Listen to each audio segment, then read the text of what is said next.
Hallelujah. सर्वांना येशूच्या नावात सलाम.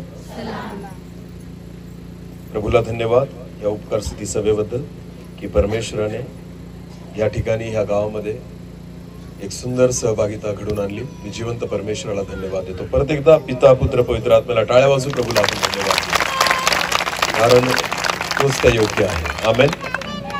आपण देवाच्या वचनाकडे जाऊ. वेळेतच परमेश्वराचं वचन आपण संपू आणि म्हणून थोडक्यात पण परमेश्वराचं वचन आपण बघू की देवाची इच्छा आपल्याबद्दल काय आहे. आपण डोळे झाकू, प्रार्थना करू. सर्व शक्तिमान आमच्या जिवंत देवा, आकाश आणि पृथ्वीच्या उत्पन्न करत्या निर्माण करत्या प्रभू, तुला धन्यवाद देतो, तुझी स्तुती करतो, तुझ्या पवित्र पायाजवळ चरणाजवळ स्वतःला झुकवतो. तू योग्य आहे आणि मी परमेश्वर पिता गुन्हा आहे. जसा आहे तसा तुझ्या चरणी येतो देवा, माझा स्वीकार कर. मी तुझ्याकडे मागतो कारण मी ज्ञानाने उन्हा आहे. तुझं ज्ञान मला दे परमेश्वर, जे ते स्वर्गीय ज्ञान परमेश्वर. हो प्रभू, आज तुझ्या वचनाचं प्रकाशन मी मागतो दे बाप्पा, जे आजपर्यंत मनुष्याच्या बुद्धी पलीकडे आहे. हो प्रभू, ते स्वर्गीय ज्ञान आणि ते स्वर्गीय प्रकाशन तुझ्या पवित्र आत्म्याद्वारे तू दे. तू आमच्याशी बोल दे बाप्पा. आज ज्या कानांपर्यंत तुझा आवाज जाते प्रभू, त्या प्रत्येक हृदयाला तू आज स्पर्श कर दे बाप्पा. मी प्रार्थना करतो देवा, ती स्वर्गीय वाणी आज आमच्या कानापर्यंत आणि आमच्या मनापर्यंत येऊ दे परमेश्वर पिता. मी प्रार्थना करतो, या संपूर्ण जागेला पवित्र आत्म्याने नियंत्रित कर. या संपूर्ण जागेच्या आजूबाजूला तुझ्या पवित्र अग्नीचे कोट उभे कर, तुझे सराफीम उभे कर दे बाप्पा. तमाम प्रकारची अडखळणं, तमाम प्रकारचे बंधन, सर्व प्रकारची रुकावट येशू नासरीच्या नावात मी तोडतो परमेश्वर पिता. तुझ्या पवित्र उपस्थितीला या ठिकाणी मोकळीकता मिळू दे माझ्या देवा. तुझा आवाज प्रभू आज प्रत्येकाच्या हृदयाला स्पर्श करू दे प्रभू, आणि येणारं वचन आज आम्हा सर्वांसाठी आशीर्वादाचं कारण कर. मी घटावं आणि तूच वाढावं असं होते. सर्व आदर, मान, महिमा, गौरव, सन्मान तुझा मी तुलाच देतो. प्रार्थना येशू प्रभू तुझ्या पवित्र आणि गोड नावाने मागितली. आमेन. हालेलुया. आपल्याला माहितीये की ही सभा जी आहे ती उपकार स्तुती सभा आहे. कोणती सभा आहे? उपकार स्तुती. बरं, मला कोण सांगेल बरं, उपकार आणि मदत याच्यामध्ये काय फरक आहे? उपकार करणं आणि एखाद्याला मदत करणं याच्यामध्ये काय फरक आहे? मदत कशाला म्हणतो आपण? मदत, एक उदाहरण सांगतो मी. हे बघा, पास्टर बसलेले, पास्टरांना मी सांगितलं मला 100 रुपये उसने द्या. काय सांगितलं मी पास्टरांना? 100 रुपये मला उसने द्या. आणि त्यांनी मला दिले. त्यांनी मला माझ्यावर उपकार केले का माझी मदत केली? जर त्यांनी मला 100 रुपये उसनवार दिले तर त्यांनी माझ्यावर उपकार केले का माझी मदत केली? मोठ्याने बोला. मदत केली. बरोबर आहे ना? मदत केली ना, कारण ते 100 रुपये मी परत त्यांना देणार आहे. हालेलुया. जे मी परत करू शकतो ती मदत झाली. बोला, जे मी परत करू शकतो ती काय झाली? मदत. पण ज्याची मी फेड करू शकत नाही त्याला काय म्हणतात? उपकार. ज्याची परतफेड होणार नाही त्याला काय म्हटलं जातं? उपकार. आणि ही जी मीटिंग आहे ही उपकार स्तुती मीटिंग आहे. कोणती मीटिंग आहे?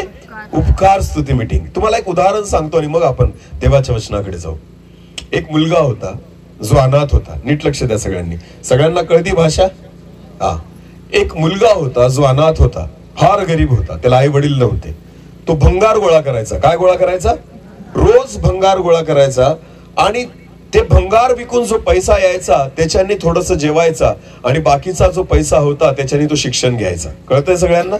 त्याची परिस्थिती अतिशय त्या ठिकाणी नाजूक होती. छोट्याशा झोपडीमध्ये तो राहायचा. दिवसभर त्या ठिकाणी जेव्हा शाळा सुटायची तो पूर्ण वेळ त्या ठिकाणी भंगार गोळा करत फिरायचा. आणि ते पैसे जमले की त्याच्यानेच तो त्या ठिकाणी पुस्तकं विकत घेईल, थोडस जेवणासाठी ठेवेल, अशा रीतीने तो जगत होता. उन्हाळ्याचे दिवस होते, कडक ऊन पडलेलं होतं आणि फार उष्णता होती. आणि मग शाळा दुपारी सुटल्यानंतर त्याने त्याची थैली घेतली आणि त्या ठिकाणी तो भंगार गोळा करायला निघाला. फार कडक ऊन होतं आणि त्याच्या घरात, त्याच्या झोपडीमध्ये त्याला खायला काहीच नव्हतं. तो उपाशी होता 2 दिवसांपासून. कालपासून त्याने काहीच खाल्लेलं नव्हतं. पूर्णपणे व्याकुळ झालेला होता. पण काम केल्याशिवाय पर्याय नाही म्हणून त्या उन्हामध्ये त्या ठिकाणी त्याने ती पिशवी घेतली आणि तो भंगार गोळा करायला निघाला. जसा तो निघाला, तो इकडं तिकडं त्याला काही प्लास्टिक भेटलं ते उचलल, हे भेटलं ते उचलल, असं करत करत तो त्या उन्हामध्ये फिरत होता. जेवण केलेलं नव्हतं, भूक होती पोटामध्ये, त्या ठिकाणी त्याला त्रास होत होता, अशक्तपणा जाणवत होता, तरी सुद्धा तो त्या ठिकाणी ते काम करत फिरत होता. त्याला त्रास झाला, तो व्याकुळ झाला, त्याला गरगरायला लागलं, थोडी चक्कर सारखं यायला लागलं, तर त्याला तोंड कोरडं पडायला लागलं. त्याला वाटलं की मी पाणी प्यावं. काय वाटलं त्याला? मी पाणी प्यावं. मग त्या गल्लीमधून, एका गल्लीमधून तो जात असताना भर दुपारी एक दार त्याला दिसलं, एक घर त्याला दिसलं, आणि त्याने जाऊन ते दार ठोकलं. यासाठी ठोकलं की मला पाणी प्यायला भेटेल. काय प्यायला भेटेल? पाणी. कारण त्याला भीक मागायची लाज वाटायची. मी भीक तर मागणार नाही, खायला काही मागणार नाही. भूक तर खूप लागलेली होती, अशक्तपणा तर खूप होता, पण किमान एक ग्लास पाणी भेटलं तरी पुष्कळ झालं, असं म्हणून त्याने ते घर ठोकलं दुपारच्या वेळेस. आणि एका स्त्रीने, एका बहिणीने ते घर उघडलं, दार उघडलं, आणि ती स्त्री बाहेर आली आणि तिने त्याला पाहिलं. त्याने त्या स्त्रीला सांगितलं, मावशी मला एक ग्लास पाणी द्या. काय सांगितलं? मला एक ग्लास पाणी द्या. त्या स्त्रीने त्याला वरून खालपर्यंत नीट पाहिलं आणि ती घरामध्ये गेली. ती घरामध्ये गेली आणि घरातून ज्या वेळेस ती बाहेर आली, तिच्या हातामध्ये एक मोठा ग्लास होता आणि तो ग्लास तिने त्या मुलाच्या हातामध्ये दिला. ज्यावेळेस त्या मुलाने तो ग्लास हातामध्ये घेतला, त्याला कळलं की या ग्लासामध्ये पाणी नाही, दूध आहे. काय आहे? दूध आहे. बोला, काय आहे? दूध आहे. तो खुश झाला. का? कारण त्याने काय मागितलं होतं? पाणी. त्याला वाटलं की मी भीक मागणार नाही, खायला मागणार नाही, मला फक्त पाणी भेटलं तरी बरं वाटेल. पण त्या बहिणीने किंवा त्या स्त्रीने त्याच्यावर दया केली. तिला कळून गेलं की हा भुकेला आहे. ती घरातून मोठा ग्लास भर दूध त्याच्यासाठी घेऊन आली आणि जेव्हा ते दूध त्याला दिलं तर त्याला खूप आनंद झाला. त्याने पट गटगट गटगट ते दूध प्यायला आणि त्याच्या जीवाला त्या ठिकाणी असं थोडं ताजं वाटलं, शक्ती मिळाल्यासारखं, बळ मिळाल्यासारखं वाटलं. मागितलं तर पाणी होतं, पण भेटलं दूध, आणि म्हणून त्याला खूप बरं वाटलं. त्याने त्या मावशींचा आभार मानला आणि तो पुढे निघून गेला. नीट लक्ष द्या, ही घटना घडली. अनेक महिने, अनेक वर्ष निघून गेले. त्याच्यानंतर अनेक वर्षानंतर ही जी स्त्री होती, ती स्त्री आजारी पडली आणि ती दवाखान्यामध्ये गेली. ती दवाखान्यामध्ये गेली. डॉक्टरने तिला सांगितलं, तुझ्या हृदयाचं ऑपरेशन करावं लागेल. काय करावं लागेल? तुझ्या हृदयाचं ऑपरेशन करावं लागेल. आणि त्या ऑपरेशनसाठी खर्च बराचसा आहे. जवळजवळ 10 लाख रुपये खर्च येतील. किती लाख? 10 लाखाचा खर्च आहे. काय तुझ्याने शक्य आहे का? तिच्याकडे थोडी जमीन होती. तिने विचार केला की मी ती जमीन विकेल आणि मग मला तेवढा पैसा येईल आणि तो सगळा पैसा त्या ठिकाणी मी लावून देईल. आता जीवापुढे तिला वाटलं मी तेवढं करेल, आणि ती जमीनच तिच्यासाठी कमाईचं साधन होतं. मग शेवटी ती स्वतःला तिने ऍडमिट केलं दवाखान्यामध्ये. आणि दवाखान्यामध्ये ऍडमिट केल्यानंतर, मोठा हॉस्पिटल होतं, मोठा दवाखाना होता, आणि डॉक्टरांनी सांगितलं की ह्या तुझ्या ऑपरेशनसाठी आम्हाला बाहेरून एका डॉक्टरला मागवावं लागेल, आणि म्हणून तो डॉक्टर तुझं ऑपरेशन करेल, आणि म्हणून त्याची फीस जास्त आहे, म्हणून एवढे पैसे लागतात. आता तिला वाटलं ठीक आहे. ती गेली आणि ऍडमिट झाली. तिला ऍडमिट केलं गेलं. ऑपरेशनचा दिवस आला. तिला त्या ठिकाणी ऑपरेशन थिएटर मध्ये नेलं गेलं. तिला भूल दिलेली होती, तिला शुद्धी नव्हती, आणि त्यावेळेस तिचं ऑपरेशन कम्प्लीट झालं. एक डॉक्टर जे बाहेरून आलेले होते, त्या डॉक्टरांनी तिचं ऑपरेशन केलं. ऑपरेशन सक्सेसफुल झालं. त्याच्यानंतर ती शुद्धीवर आली आणि तिला बरं वाटायला लागलं. मग 8 दिवस ती दवाखान्यामध्येच होती. पण 8व्या दिवसानंतर तिला माहिती होतं की मला काय द्यायचंय आता दवाखान्याचं बिल. किती लाख? 10 लाख. 10 लाखाचं बिल मला द्यायचंय हे तिला माहिती होतं. 8व्या दिवशी ज्यावेळेस तिला दवाखान्यातून बाहेर जायचं होतं, त्यावेळेस तिने जे काही तिला वाटत होतं की माझी संपत्ती सगळं विकून त्या ठिकाणी हा पैसा जो आहे तो मी आता देऊन टाकेल, तिने त्या ठिकाणी ती काउंटरला गेली आणि तिने विचारलं की माझं बिल जे आहे ते मला द्या. त्यावेळेस तिला एक कागद दिला गेला. त्या बिलाचा कागद तिला दिला गेला. आणि ज्यावेळेस तो बिलाचा कागद तिच्या हातामध्ये आला, तर त्या बिलाच्या कागदावर लिहिलेलं होतं, तिला वाटलं किती लाख लिहिलेले असतील? 10 लाख. त्या बिलाच्या कागदावर लिहिलेलं होतं 1 ग्लास दूध. काय लिहिलेलं होतं? 1 ग्लास दूध. तिने विचारलं हे असं का लिहिलेलं आहे? त्यावेळेस त्या दवाखान्यातल्या त्या लोकांनी सांगितलं, जो मोठा डॉक्टर ऑपरेशन करायला आला होता ना, त्याने सांगितलं की ह्याच मावशींनी एकदा मला 1 ग्लास दूध पाजलेलं होतं. Hallelujah, hallelujah. आणि म्हणून त्या तिच्या उपकारांना मी विसरलो नाही. तिचं सगळं बिल मी पेड करतो. मी 1 रुपया सुद्धा ऑपरेशनचा घेणार नाही. 0 बिल आलं, याला म्हणतात उपकार मानणं. हालेलुया. याला काय म्हणतात? उपकार मानणं. तुम्हाला माहितीये देवाने आपली मदत नाही केली, देवाने आपल्यावर काय केलेत? उपकार. बोला काय केलेत? कोणते उपकार केलेत माहिती? देवाने घर दिलं याला उपकार नाही म्हणत, गाडी दिली याला उपकार नाही म्हणत, पैसा दिला याला उपकार नाही म्हणत, शेतीवाडी आहे याला पण उपकार नाही म्हणत. तुम्हाला माहितीये घर तुम्ही पण बांधू शकतात, गाडी तुम्ही पण घेऊ शकतात, शेती तुम्ही पण विकत घेऊ शकतात, उत्पन्न मला एक सांगा, विश्वासी लोकांकडेच घर आहे का? नाही. तुम्हाला माहितीये विधर्मी लोकांकडे आपल्यापेक्षा महागडं घर आहे. हालेलुया. भारतातला सगळ्यात श्रीमंत व्यक्ती जो आहे ना, ज्याचं सगळ्यात महाग घर 8,000 करोडचं आहे. किती हजार करोडचं? अंबानी 8,000 करोडचं घर आहे. तुम्हाला माहिती तो विश्वासू, तो देवाला ओळखत नाही, पण त्याच्याकडे भारतातलं सगळ्यात महाग घर आहे. तुम्हाला माहितीये घर कोणीही बांधू शकतं, त्याच्यासाठी देवाची आवश्यकता नाही. तुम्ही पैसे कमवा, तुम्ही श्रम करा, तुम्ही कष्ट करा, तुम्ही काय बांधू शकतात? घर. गाडी कोणीही घेऊ शकतं, त्याच्यासाठी सुद्धा परमेश्वराची मनुष्याला अपेक्षा नाही. अहो मला एक सांगा, बायबल देवाचं वचन म्हणतं ज्या वेळेस प्रभू येशू ख्रिस्ताची परीक्षा कोणी घेतली?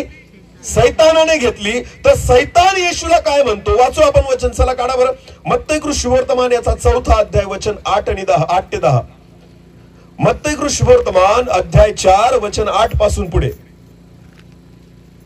मराठीत वाचा कोणाकडे बायबल असेल तर.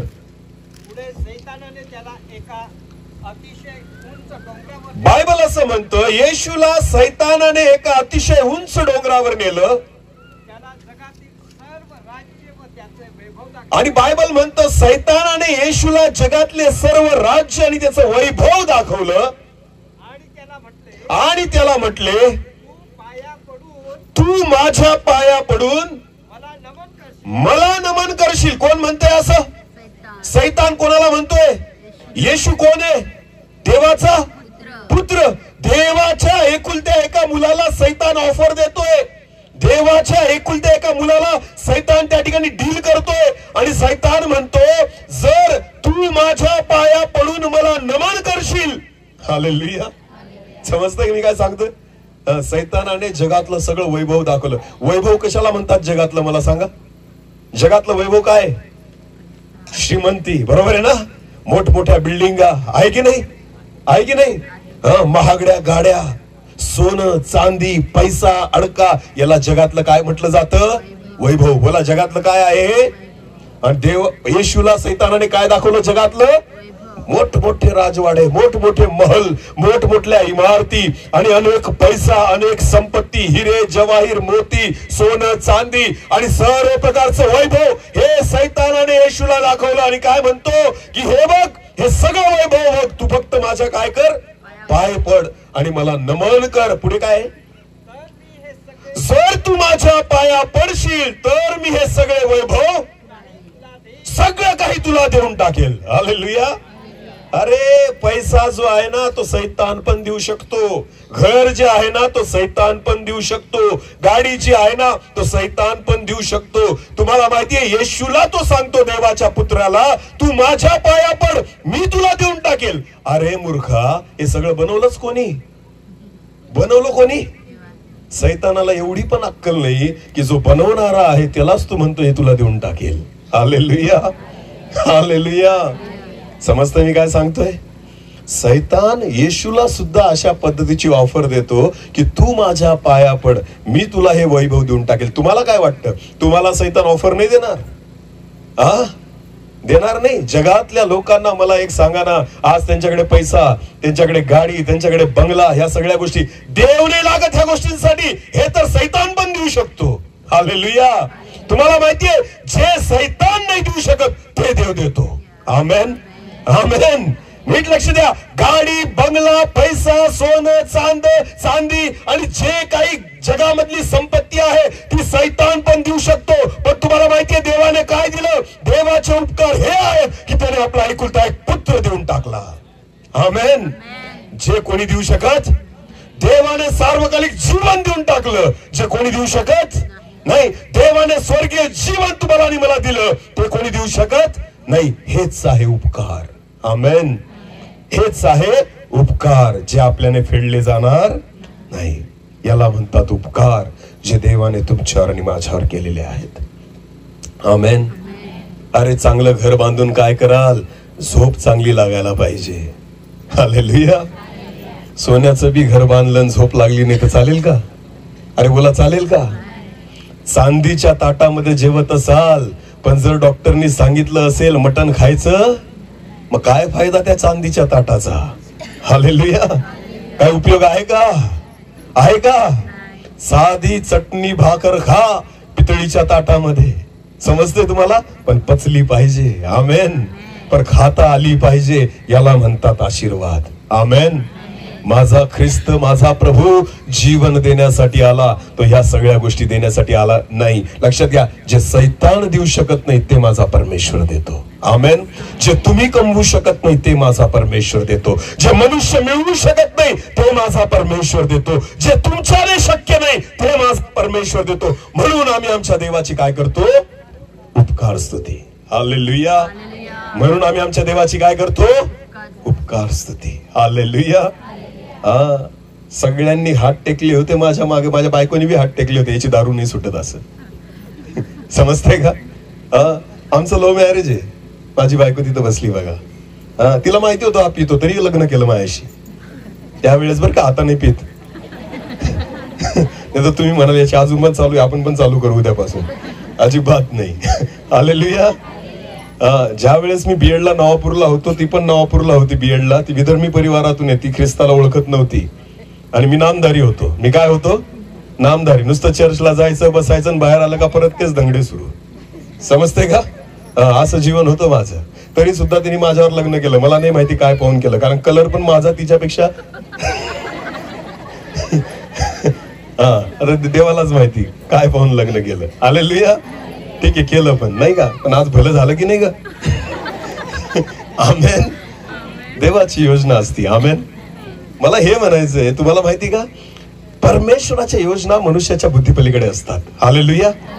माझ्या पत्नीला वाटत नव्हतं हा सुधरेल, माझ्या पत्नीला वाटत नव्हतं हा बदलेल, माझ्या पत्नीला वाटत नव्हतं याची दारू सुटेल, माझ्या पत्नीला वाटत नव्हतं हा तंबाखू सोडेल, माझ्या पत्नीला वाटत नव्हतं याची सिगरेट सुटेल. पण तुम्हाला माहितीये, जे मनुष्याला शक्य आहे तेच माझ्या देवाला शक्य आहे. हालेलुया. हालेलुया. अरे लोक ऑपरेशन करून आले, दारू नाही सुटत. लोक कुठं कुठं जाऊन आले, दारू नाही सुटत. एक महिना सोडतात, दुसऱ्या महिन्यात परत चालू करतात. मी सांगतो, माझ्या परमेश्वराजवळ या, तो जीवन बदलणारा परमेश्वर आहे. हालेलुया. जे जगात कुठं शक्य होत नाही ना, ते शक्य करणारा माझा परमेश्वर आहे. यालाच म्हणतात उपकार. आमेन. यालाच काय म्हणतात? उपकार, जे कोणी करू शकत नाही. आमेन. हालेलुया. म्हणून त्या देवाची सेवा करतोय मी वेडा नाहीये की नोकरी करून सुद्धा प्रभूची सेवा करतोय. मी वेडा नाहीये की पैसा खर्च करून प्रभूची सेवा करतोय. अरे मी वेडा नाही, मी शहाणा आहे, कारण माझ्या परमेश्वराला मी ओळखलेलं आहे. आमेन. मला पैशाची गरज नाही, मला फक्त जगण्यासाठी देवाची गरज आहे. हालेलुया.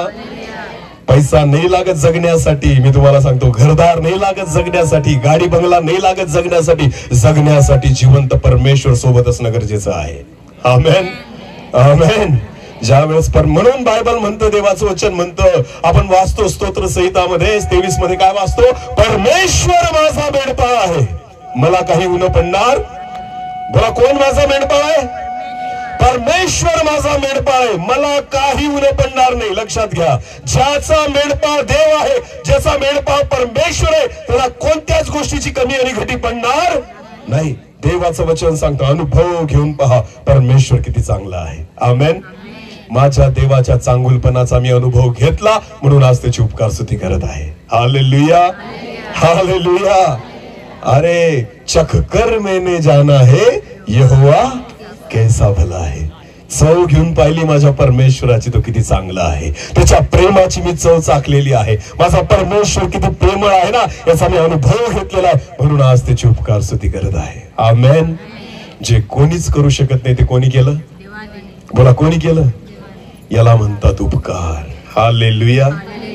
बरं, दुसरा एक प्रश्न विचारतो, नीट लक्ष द्या हा विश्वासी लोकांनो. नाताळ साजरा करायला आवडतो का गुड फ्रायडे? आता गुड फ्रायडे येणार आहे, बरोबर आहे ना? तुम्हाला नाताळ साजरा करायला आवडतो का गुड फ्रायडे? खरंच उत्तर द्यायचं, खोटं नाही द्यायचं. हा बोला, नाताळ का गुड फ्रायडे? मोठ्याने बोला.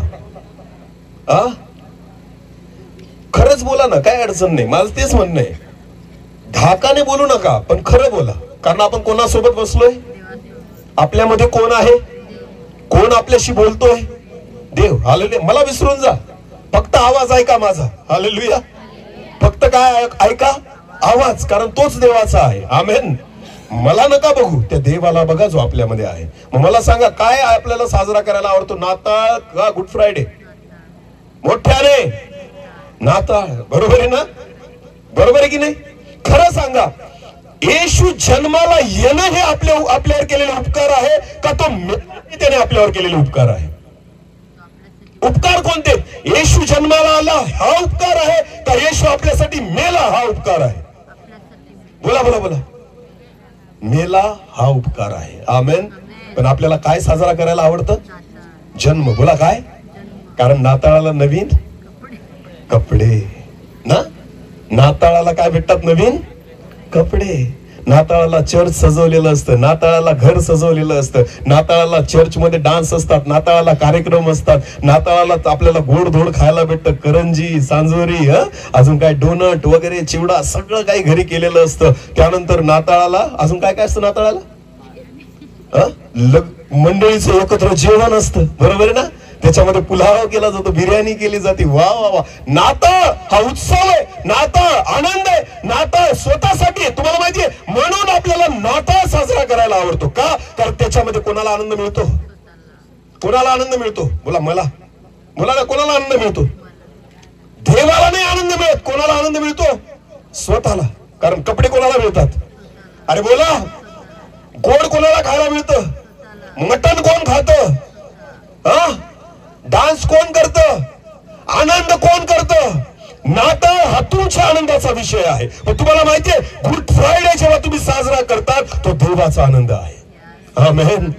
कारण येशू ख्रिस्त जन्मला, त्यापेक्षा येशू माझ्यासाठी मेला हा मोठा दिवस आहे. आमेन. नाताळाला त्या ठिकाणी गुड हा शब्द, गुड कशाला म्हणतात माहिती का? गुड म्हणजे काय? चांगला दिवस. चांगला. गुड म्हणजे काय? चांगला. नाताळाला चांगला नाही म्हटलं गेलं, पण कोणाला चांगला म्हटलं गेलं? ज्या दिवशी येशू ख्रिस्त वधस्तंभावर, ज्या दिवशी प्रभू येशू ख्रिस्त वधस्तंभावर मेला, त्या दिवसाला चांगला म्हटलं गेलं. हे कारण तोच दिवस आहे ज्या दिवशी माझ्यावर उपकार झालेले आहेत. आमेन. समजतंय? तोच दिवस आहे ज्या दिवशी माझ्यावर काय झालेले आहेत? उपकार झालेले आहेत. कारण त्या दिवशी माझा येशू माझ्यासाठी कुठे खेळला गेला? वधस्तंभावर. आमेन. कुठे खेळला गेला? योहान 3:16 वचन वाचावर. सगळ्यांना पाठ आहे आपल्याला. बोला माझ्या, बोला सर्वजण सोबत बोला. चला. देवाने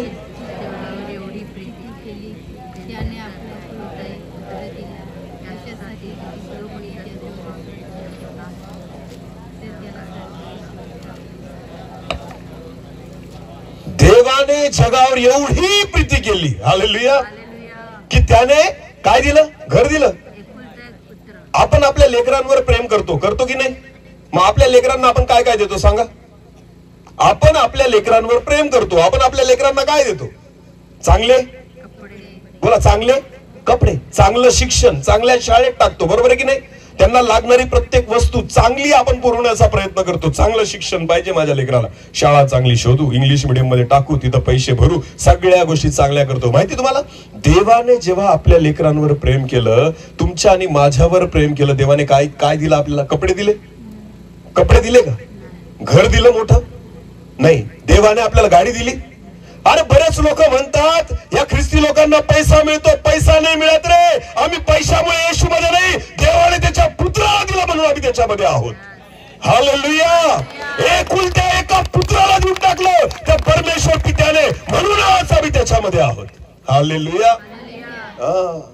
पैसा मिळतो. कशाला पैसा मिळतो?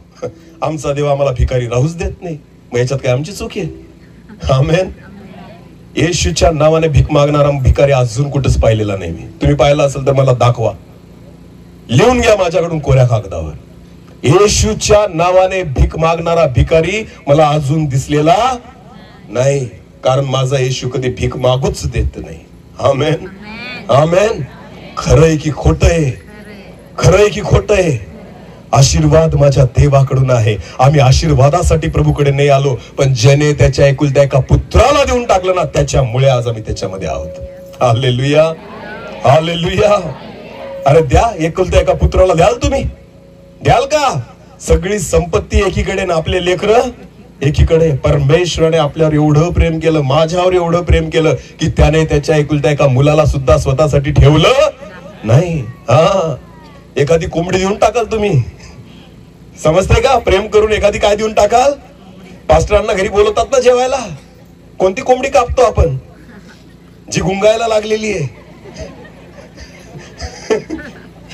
देवाच्या दासांना पास्टरांना बोलवतात, विश्वासू पास्टर आज आमच्या घरी जेवायला या. का बोलवतात माहिती का?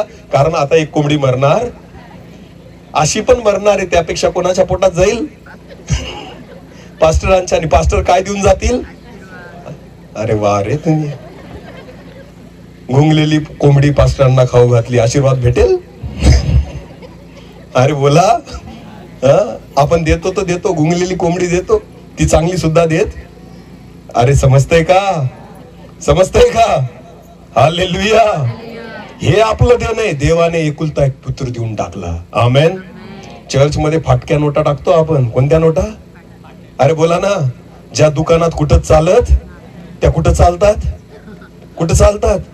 चर्च मध्ये. काय वाटतं तुम्हाला? हे आपलं देणं आहे, हे मनुष्याचं देणं आहे. एकदा नीट लक्ष द्या. एकदा एक भिकारी मंदिरासमोर बसलेला होता. कुठं बसायचा? मंदिरासमोर भीक मागायचा. कुठं भीक मागायचा? एक मंदिर होतं, त्या मंदिरासमोर तो भिकारी रोज भीक मागायचा. आणि खूप लोक यायचे मंदिरामध्ये, पैसे देऊन जायचे त्याला. कोणी 5 रुपये, कोणी 1 रुपया, कोणी 10 रुपये. आणि संध्याकाळपर्यंत खूप पैसे गोळा होऊन जायचे त्याचे. रोज तो यायचा, रोज पैसे गोळा करायचा आणि घरी निघून जायचा.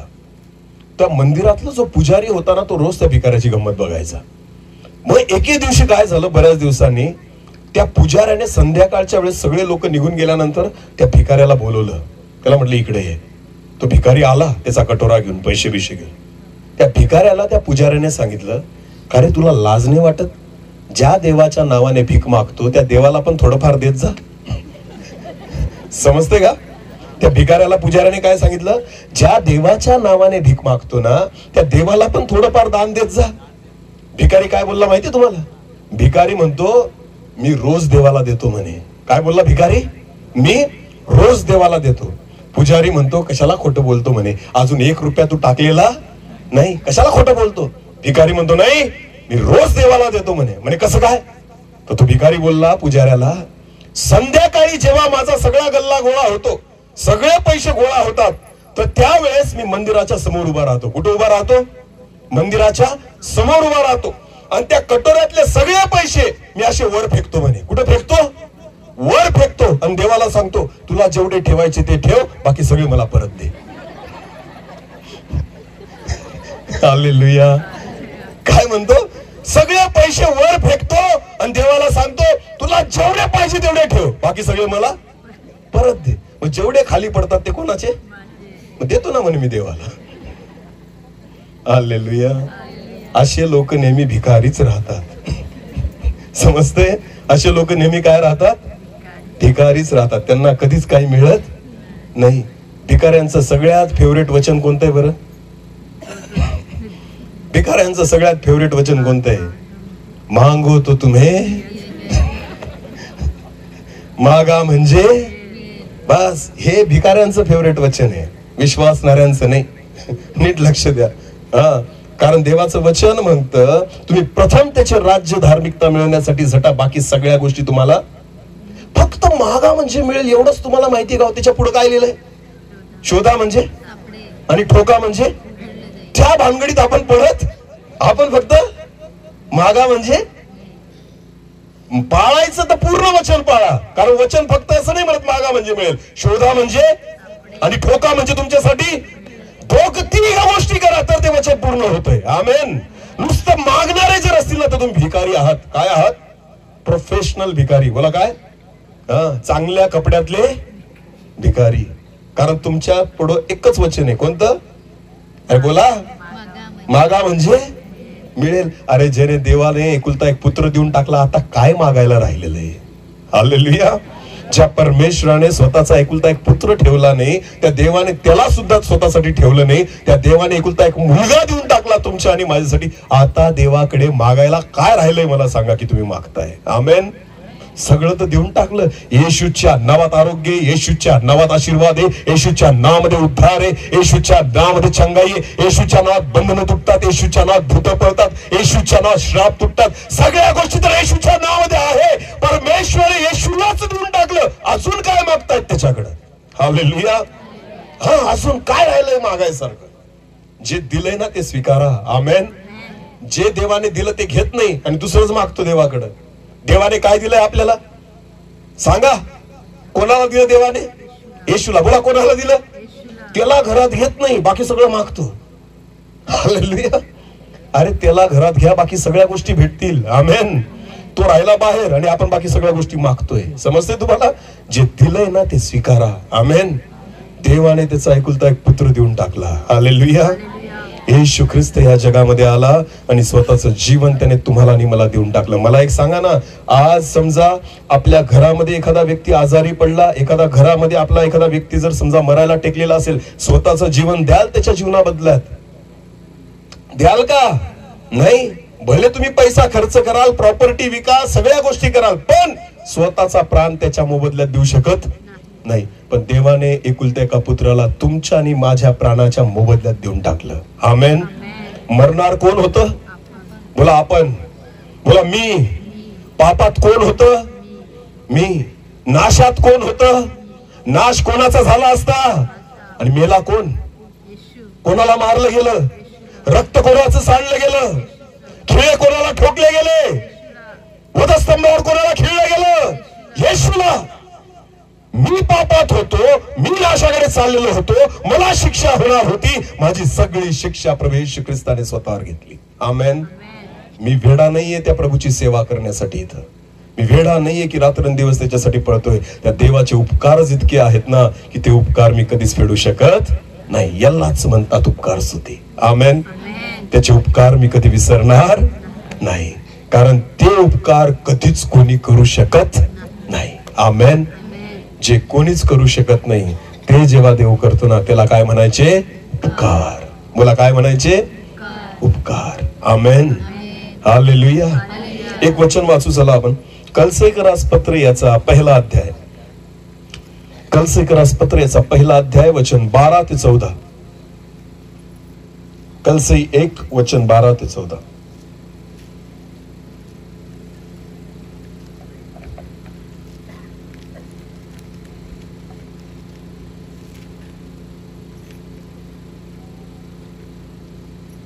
सापडलं का?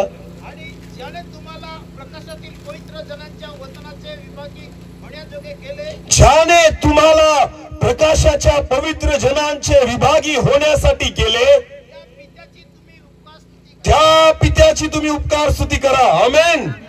ज्या परमेश्वराने तुम्हाला प्रकाशात आणलं, ज्या देवाने तुम्हाला अंधारातून काढलं, ज्या परमेश्वराने तुम्हाला मेलेल्यातून बाहेर काढलं, मरणातून जिवंत केलं, देवाचं वचन म्हणतं त्याची उपकार स्तुती करा. आमेन. मी अंधारात होतो, मला देवाने कशात आणलं? प्रकाशात आणलं. बरं एक सांगा, खड्ड्यात माणूस अंधारात पडेल का प्रकाशात पडेल? एखादा व्यक्ती जर खड्ड्यात पडेल तर कसा पडेल? अंधारात चालताना पडेल का प्रकाशात चालताना पडेल? बरोबर. कशात? अंधारात. कारण अंधारात दिसत नाही. खरं एक सांगा, मी ज्या वेळेस तंबाखू खात असेल त्यावेळेस मला अक्कल नव्हती का ही खायला नको असं? होती का नाही? बुद्धी होती का नाही? तेव्हा मला एक मेंदू होता ना, आता नंतर दुसरा देवाने दिला का? प्रभू मध्ये आल्यानंतर पहिले पण किती होते? 2 मेंदू होते, एक इथं आणि एक इथं. जसं तसं होतं. शरीर तेच होतं, माणूस तोच होता, नाव पण तेच होतं, सगळं तेच होतं. पण मी कशात चालत होतो? अंधारात. कारण मला खड्डा दिसत नाही. हालेलुया. मी नेहमी उदाहरण देतो. नेहमी तंबाखू खात होतो त्यावेळेस तंबाखूवर एक चित्र असतं. कधी पाहिलंय तुम्ही? एका हिरोईनचं चित्र असतं, बरोबर आहे ना? कोणाचं चित्र असतं बरं तंबाखूवर? पुडीवर. काय झालेला व्यक्ती? कॅन्सर झालेला, असं सडलेलं तोंड असतं त्याच्यावर, बरोबर आहे ना? कॅन्सरचं सडलेलं तोंड त्या तंबाखूच्या पुडीवर असतं, बरोबर आहे की नाही? तंबाखू खाणारा व्यक्ती स्वतःच्या बायकोचा फोटो खिशात ठेवत नाही. स्वतःच्या लेकरांचा फोटो खिशात ठेवत नाही, पण सडलेलं तोंड कुठे ठेवतो? मग खरं सांगा, तुम्ही प्रकाशात आहात का अंधारात आहात? हा, कारण अंधारात तुम्हाला दिसत नाही. सडलेलं तोंड कधी घेऊन फिराल का सांगा ना मला? हा, किती घाण वाटतं ते बघायला. आणि आपण कुठे घेऊन फिरतो? तंबाखू खाणारा कुठे घेऊन फिरतो? खिशामध्ये. बायकोचा फोटो चालत, बिचारी बायको गोरी आहे, चांगली आहे, सुंदर आहे, तरी सुद्धा तिचा फोटो ठेवत. लेकर इतके गोड दिसतात तरी त्यांचा फोटो ठेवत. आणि कोणीतरी कॅन्सर झालेला सडलेल्या तोंडाचा फोटो कुठं असतो? अरे बोला ना, मग खरं सांगा, तुम्ही प्रकाशात आहात का अंधारात आहात? बोला ना, खाणारा व्यक्ती प्रकाशात आहे का अंधारात आहे? यालाच म्हणतात अंधारात चालणं. मी पण होतो. हालेलुया. जगातलं शिक्षण घेऊन तुम्ही प्रकाशात नाही येऊ शकत जोपर्यंत देवाच्या ज्ञानाचा प्रकाश तुमच्यावर नाही पडत. आमेन, आमेन. स्वतःला काय ज्ञानी म्हणतात, स्वतःला काय हुशार म्हणतात, जर तुम्हाला काय खावं आणि काय प्यावं हे समजत नाही तर स्वतःला ज्ञानी म्हणू नका.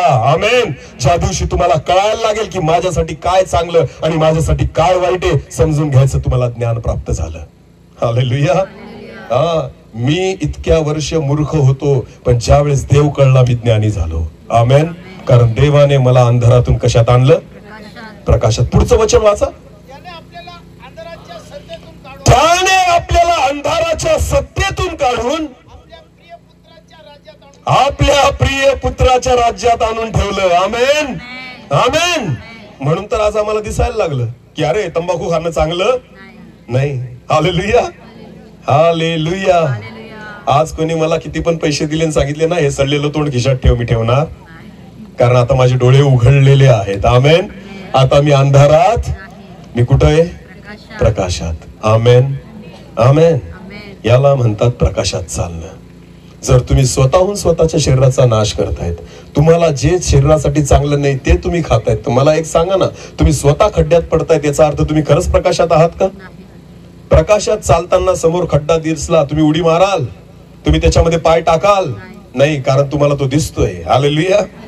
मग याचा अर्थ जर तुम्ही स्वतःला खराब करत असाल, स्वतःला अशुद्ध करत असाल, स्वतःचाच नाश करत असाल तर तुम्ही प्रकाशात नाही, तुम्ही अंधारात. माझा परमेश्वर अंधारातून प्रकाशात काढण्यासाठी आला. हालेलुया. म्हणून आम्ही त्याची उपकार स्तुती करतो. आमेन. जो मी मरणार होतो, जो मी नाश होणार होतो, जो मी संपणार होतो, त्या परमेश्वराने मला निवडलं, त्या परमेश्वराने मला वाचवलं. मग मी बदललो, हे चांगलं झालं का वाईट झालं? अरे बोला. मी सुधारलो, हे चांगलं झालं का वाईट झालं? देवाने माझं जीवन बदललं, हे चांगलं झालं का वाईट झालं?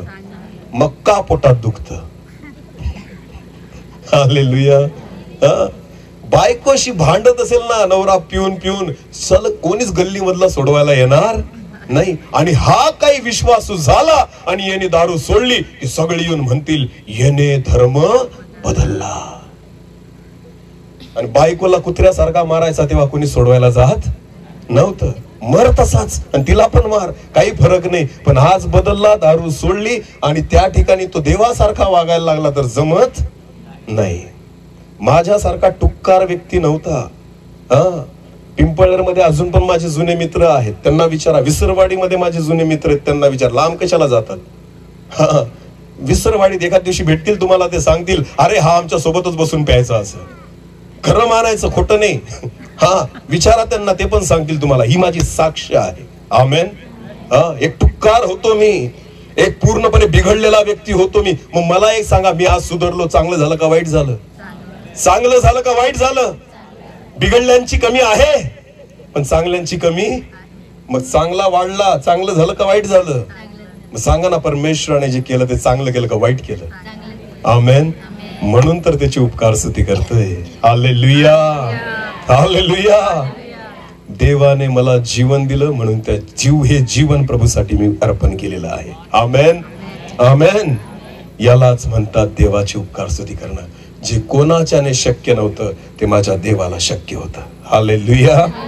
मला कधी स्वप्नात पण वाटलं नव्हतं. मी तरुण असताना, आता पण आहे, म्हातारा नाही झालो,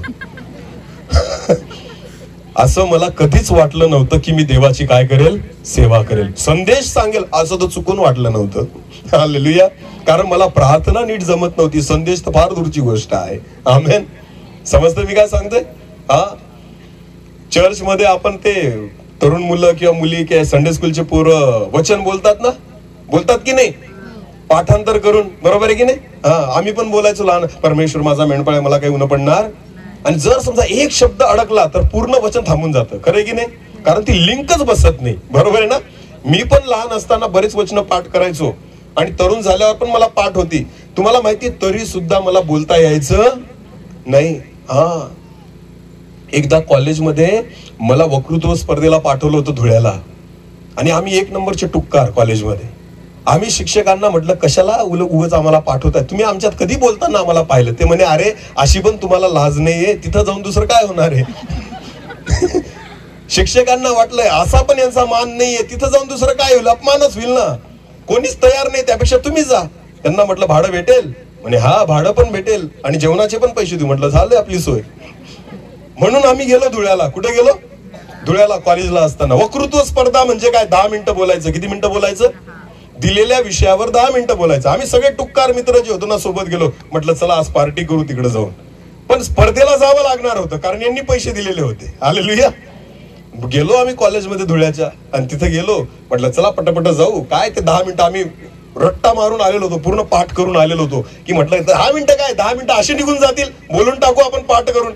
पाठ केलेलं होतं. विचार केला, जेव्हा आम्ही त्या कॉलेजमध्ये गेलो, त्या हॉलमध्ये म्हणे स्पर्धा, आम्हाला सांगितलं. आम्ही हॉलमध्ये गेलो. जेव्हा हॉलमध्ये एंट्री केली, पूर्ण हॉल गच्च मुलांनी भरलेला होता, मुलं मुलींनी.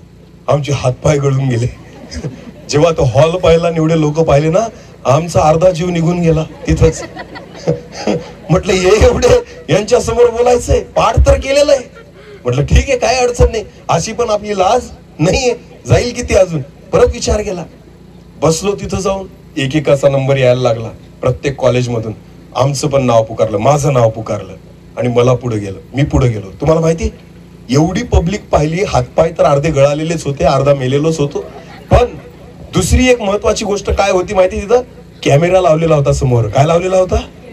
Video camera. मोठा असतो ना तो, मोठा, पहिले तो बघा, तो मोठा व्हिडिओ कॅमेरा असा समोर लावलेला होता, आणि त्या कॅमेऱ्याच्या समोर जाऊन बोलायचं होतं. अरे म्हटलं, हे माणसं काही कमी झाले की याला लावलं परत आता? अर्ध तर आम्ही लोकांना, ह्या मुलांना पाहून अर्धे मेलो, आणि अर्ध जे राहिलेलं होतं ते कोणाला पाहून मरून गेलो? त्या कॅमेऱ्याला पाहून. आणि प्रियांनो, मी खरं सांगतो, खोटं बोलत नाही. मी त्यावेळेस, ज्यावेळेस माझा नंबर आला, मी जाऊन उभा राहिलो डायसवर. पाठ केलेलं होतं. मला वाटलं मी बोलून जाईल 10 मिनिटं. जसा कॅमेऱ्याला पाहिलं, मी सुरुवात केली. आदरणीय गुरुजन वर्ग, व्यासपीठावर बसलेले सर्व सन्माननीय आणि माझ्या मित्र आणि मैत्रिणींनो, पुढचं सगळं विसरून गेलो. खरंच सांगतो, पुढचं सगळं विसरून गेलो. जीभ टाळूला चिटकायची, तोंड पूर्ण कोरडं पडलेलं होतं, शब्दच बाहेर फुटत नव्हता, पूर्ण तोंड कोरडं झालेलं होतं. असं वाटायचं कोणीतरी द्या रे मला पाणी प्यायला, कारण शब्दच निघाला तयार नाही. आणि पुढचे शब्द विसरून गेलो, काय बोलायचं. फक्त पहिली लाईन बोललो आणि त्याच्यानंतर बोललो. एवढे बोलून मी माझे 2 शब्द संपवतो. जय हिंद, जय महाराष्ट्र.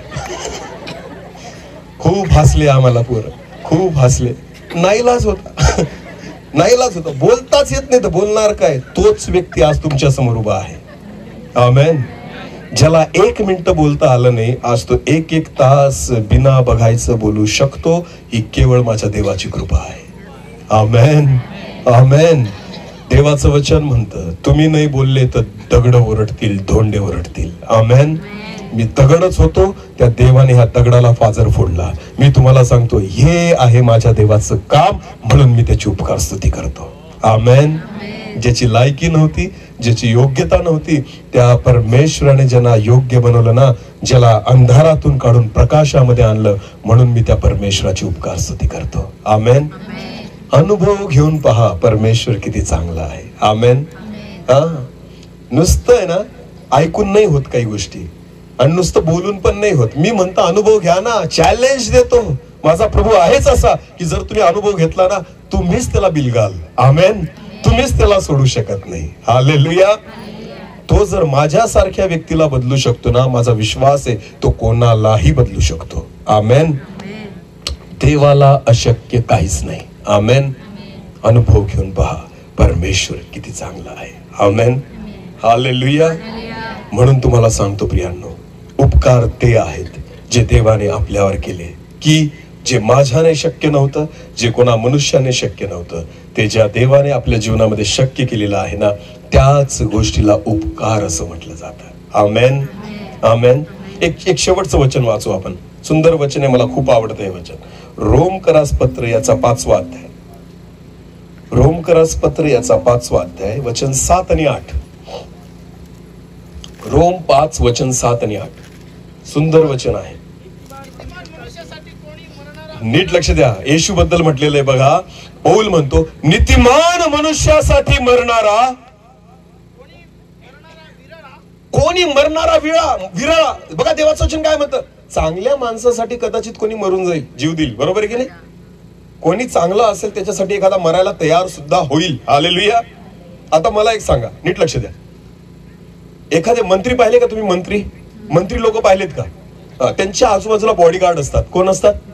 बॉडीगार्डचा अर्थ काय होतो? अंगरक्षक. म्हणजे काय? जर कोणी गोळी मारली तर कोण छातीवर घेईल? सरळ अर्थ तोच आहे. खरंय की नाही? बॉडीगार्ड म्हणजे काय? शरीराचं रक्षण करणारा. कोणाच्या शरीराचं रक्षण करणारा? जे मंत्री आहेत त्यांच्या शरीराचं रक्षण करण्यासाठी बॉडीगार्ड असतात. बोला, कोण असतात? बॉडीगार्ड. त्यांचं एकच तत्व असतं, काय? की मंत्री साहेबांपर्यंत कोणी यायला नको, त्यांच्या जीवाला धोका व्हायला नको. बॉडीगार्ड स्वतःच्या जीवाची पर्वा नाही करत, पण कोणाचं रक्षण करतो? त्यांचं. बरोबर आहे ना? याला काय म्हणतात? बॉडीगार्ड. मग मला एक सांगा, मंत्री जे असतात त्यांच्या जीवाची एवढी काळजी का घेतली जाते? कारण ते देशासाठी किंवा राज्यासाठी महत्वाचे आहेत. हालेलुया. खरंय की खोटे? माणसाने बघितले का? इकडे बघा, माझ्याकडे बघा. काहीतरी देवदूत आले ना, मग बघा. याला कायम बघतात तुम्ही. हा, असा पंखांवाला देवदूत उडत उडत आला ना, मग त्याच्याकडे बघा. हालेलुया. बाकी 2 पायांवाले माझ्यासारखे माणसं दिसले ना, त्याला नका बघू, कारण ते कायम दिसतील तुम्हाला. आमेन. कुठं होतो आपण? बॉडीगार्ड. समजते तुम्हाला? मंत्री जे असतात त्यांची सुरक्षा का केली जाते? कारण त्यांची राज्याला आणि देशाला गरज आहे, आणि त्यांची गरज आहे म्हणून एक सैनिक, एक शिपाई जो आहे तो स्वतःचा जीव द्यायला सुद्धा तयार असतो. त्याला म्हणतात बॉडीगार्ड. हालेलुया. पण बायबल म्हणतं की नीतिमान म्हणजे एखाद्या चांगल्या व्यक्तीसाठी कोणी मरायला तयार होऊन जाईल, याच्यामध्ये काही मोठी गोष्ट नाही. पण पुढे वाचा. चांगल्या मनुष्यासाठी मरण्यास कदाचित कोणी धाडस करील. परंतु देव आपणावरच्या स्वतःच्या देवाने जे प्रेम आपल्यावर केलं त्याच्या प्रीतीचं प्रमाण हे आहे की आपण पापी असताना ख्रिस्त आपल्यासाठी मरण पावला. आमेन. आपण कोणाच्याच गरजेचे नव्हतो, आपण अजिबात महत्वाचे नव्हतो. आपण नाशाकडे चाललेलो असताना, पापामध्ये असताना येशूने माझा बॉडीगार्ड बनून मला वाचवलं. आमेन. माझ्यावर येणारं मरण कोणी स्वतःवर घेतलं? आपण चांगले होतो म्हणून घेतलं का? मी पिणारा, खाणारा, वाईट वागणारा होतो, तरी माझं मरण कोणी स्वतःवर घेतलं? येशूने. हेच देवाचं प्रेम आहे, आणि म्हणून मी त्याची उपकार स्तुती करतो. आमेन, आमेन. चांगल्या व्यक्तीसाठी मरायला लोक तयार होतात, पाप्यासाठी कोण मरतं? येशू मेला. आमेन. कोण मेला? येशू मेला. हाच फरक आहे येशू मध्ये. तो चांगल्यांसाठी नाही मेला. जे पापामध्ये मरत होते ना माझ्यासारखे, त्यांच्यासाठी येशू ख्रिस्त मेला, आणि म्हणून त्याच्या त्या उपकारांना आठवून मी त्या देवाची उपकार स्तुती करतो. आमेन, आमेन. समजतंय तुम्हाला उपकार कशाला म्हणतात? अरे बोला, समजतंय का? म्हणून जगातल्या गोष्टी जर तुम्हाला भेटत असतील ना, कुठं जाऊन बिंदास घ्या, पण ते उपकार नाहीयेत. जे जग नाही देऊ शकत ते जेव्हा देव देतो ना, त्याला उपकार म्हटलं जातं. आमेन. पापांची क्षमा कुठं भेटणार? स्वर्गीय जीवन कुठं विकत भेटणार नाही. अनंतकालिक जीवन कुठं विकत भेटणार नाही. शांती कुठं विकत भेटणार? हे सगळं कोणी दिलं? येशूने, देवाने. आमेन, आमेन. शांतीचा देव म्हटला गेलाय त्याला. लोकांना वाटतं कुठेतरी एकांतात डोंगरावर जाऊन बसलं का शांती भेटेल. अजिबात नाही भेटत. जेवढ्या एकांतात जाल तेवढे जास्त विचार येतात डोक्यात. खरंय का खोटंय? खरंय की खोटंय? लोक थोडं रिलॅक्स होण्यासाठी कुठं जातात? थोडं बरं वाटावं, रिलॅक्स व्हावं म्हणून कुठे जातात? पिक्चर बघायला. थिएटर मध्ये जातात की नाही? आता थिएटर मध्ये आवाज नसतो का? मोठा साऊंड असतो, इतका आवाज येतो, पण त्या 3 तास ते सर्व बघत बघत बघत घरातले टेन्शन माणूस काय करतो? विसरून जातो. म्हणजे गर्दीमध्ये, गोंधळामध्ये त्याला त्या ठिकाणी घरातले टेन्शन आठवत नाही. पण त्याच माणसाला एकटं जंगलामध्ये घेऊन सोडून द्या, तो कसला विचार करेल? सगळं टेन्शन त्याला आठवायला लागेल, कारण दुसऱ्या गोष्टी तिथं ऐकायला नाही. माणूस जेवढा एकांतात जातो ना तेवढा अशांत होतो. हालेलुया. आणि जेवढा गर्दीमध्ये राहतो ना तेवढा तो बरा असतो. समजतंय मी काय सांगतोय तुम्हाला? जेवढा तो गर्दीत असतो तेवढा बरा असतो. म्हणून शांती तुम्हाला एकांतात भेटणार नाही. शांती ही फक्त येशू जवळ आहे. आमेन. मग तुम्ही गर्दीत राहा का एकांतामध्ये राहा, ती शांती कोणीच तुमच्यापासून काढून घेणार नाही. त्या शांतीचा अनुभव आम्ही घेतलेला आहे. आमेन. वादळ चाललेलं होतं समुद्रामध्ये, लाटा येत होता, पाणी आतमध्ये शिरत होतं आणि शिष्य घाबरले. येशू काय करत होता? येशू काय करत होता? त्याच होडीमध्ये येशू झोपलेला होता. वादळामध्ये येशू काय करत होता? झोपलेला होता. तुम्हाला माहिती का? कारण ती शांती त्याच्याकडे आहे. आमेन. आणि जो त्याच्यावर विश्वास ठेवतो ना त्याला पण तो तीच शांती देतो. वादळ कितीही येतील येणार नाही असं नाही म्हणत. हालेलुया. येशूवर विश्वास ठेवल्यानंतर समस्या येणार नाही असं होणार नाही.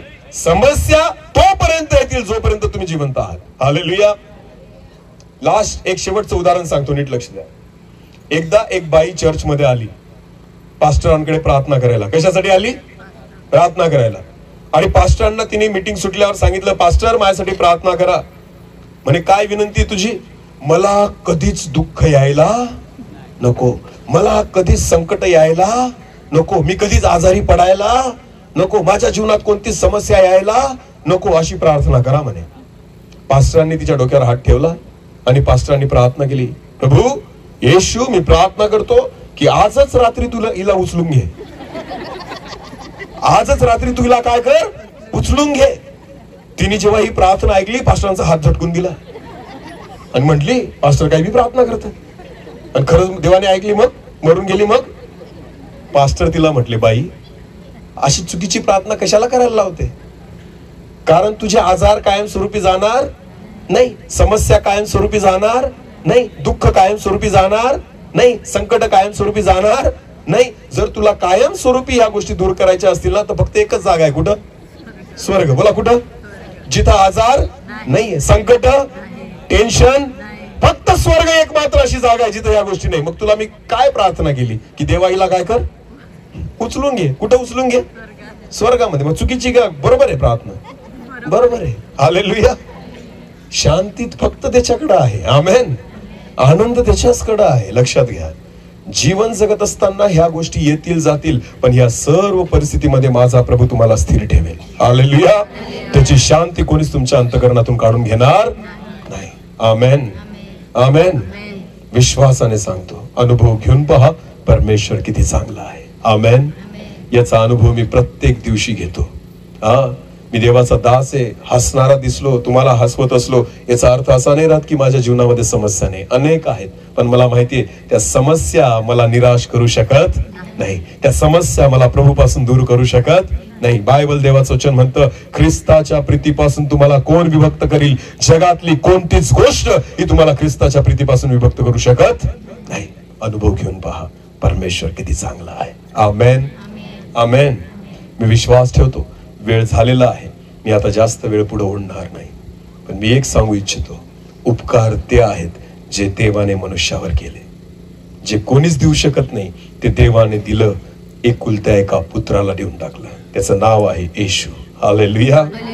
त्याने माझे पाप वाहिले, त्याने मला बंधनातून सोडवलं, त्याने मला श्रापातून सोडवलं. एक पिणारा खाणारा एक टुक्कार व्यक्ती, त्या देवाने पूर्णपणे त्याची ओळख बदलून टाकली आणि आज मी तुमच्या समोर उभा आहे. आमेन.